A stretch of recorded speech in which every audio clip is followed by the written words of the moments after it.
இதே மாதிரி ஏனோக்கு லைஃப்லயே நம்ம பார்க்கிறோம். ஒரு 0 லெவல் ஆஃப் டிஸ்ட்ராக்ஷன். கிட்டத்தட்ட வாழ்ந்தது 365 வருஷம். ஆனா கர்த்தரோட நடந்தது 300 ஆண்டுகள். குமாரரையும் குமாரத்திகளையும் பெற்று யோனுக்கு தேவனோட நடந்த ஒரு மனுஷன். 707 ஏனோக்கு தேவனோடு நடந்து கொண்டிருந்த பொழுது கர்த்தர் அவனை என்ன செஞ்சாராம்? எடுத்துக்கிட்டாராம். 5வது அதிகாரத்துக்கு வாங்களேன். 24வது வசனம். ஏனோக்கு தேவனோடு சஞ்சரித்து கொண்டிருக்கையில் காணப்படாமற் போனான். தேவன் அவனை எடுத்துக்கொண்டார்.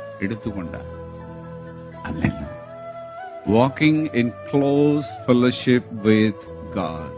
அதாவது இன்னும் பாருங்க, தேவனோட நெருக்கமா நடந்தாருன்னு நியூ லிவிங்ல இருக்கு. மெசேஜ்ல Enoch walked steadily with God அப்படி இருக்கு. ஆனா ஆம்பிளிஃபைட்ல Enoch walked in habitual fellowship with God. ஆண்டவரோடு பழகிறது, ஆண்டவரோட நடக்கிறது, ஆண்டவரோட சஞ்சரிக்கிறது அவருக்கு ஒரு வழக்கமாவே இருந்ததாம். அது இல்லாம அவரால் இருக்க முடியாது. ஒரு குடிகாரனால குடிக்காம இருக்க முடியல. ஒரு போதைக்கு அடிமையா இருக்கிறவனால அந்த போதை பழக்கத்தை மீண்டும் மீண்டும் செய்யாம இருக்க முடியல.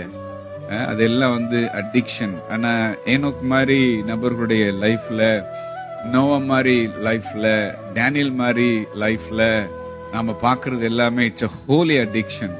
தேவனுக்கு அடுத்த காரியம் இல்லாம என்னால இருக்க முடியாது என்கிற ஒரு நிலைமைக்குள்ள நாம வாழ்றதுதான் க்ளோஸ் வாக் வித் காட்.